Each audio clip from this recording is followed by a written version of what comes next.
General గా మనకు market లో 2 టైప్స్ ఆఫ్ బిజినెస్లు ఉంటాయి.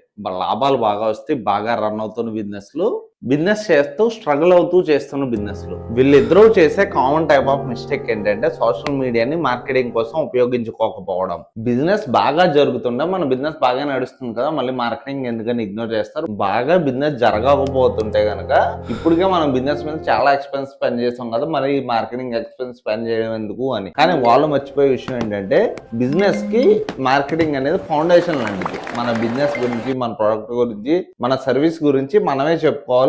బాగా మార్కెటింగ్ చేసి జనాల దాకా రీచ్ అయ్యేలాగా చెయ్యాలి. మన బిజినెస్ బాగా జరుగుతున్నా బాగా జరగకపోయినా మనకి ఎప్పుడు కూడా కాంపిటేటర్ రిస్క్ ఉంటుంది. వాళ్ళు కాంపిటీషన్ కి వచ్చి 20% సేల్స్, 30% సేల్స్, 50% సేల్స్ వాళ్ళు లాక్ వెళ్ళిపోతారు. దీన్ని మనం సోషల్ మీడియాతో, కంటెంట్ మార్కెటింగ్ తో బీట్ చేయొచ్చు. ఆ కంటెంట్ మార్కెటింగ్ అనేది మీ కాంపిటేటర్స్ ని బీట్ చేసేలాగా ఉండాలి. ఆ విధంగా కాంపిటేటర్ రిస్క్ ని బీట్ చేస్తూ, వాళ్ళ సేల్స్ ని బీట్ చేస్తూ కంటెంట్ మార్కెటింగ్ గా మన బిజినెస్ ని కస్టమర్స్ దాకా తీసుకెళ్లే బాధ్యత స్మాష్ మీడియాది. ఖచ్చితంగా స్క్రీన్ మీద డిస్ప్లే అవుతున్నామని కాంటాక్ట్ అవ్వండి.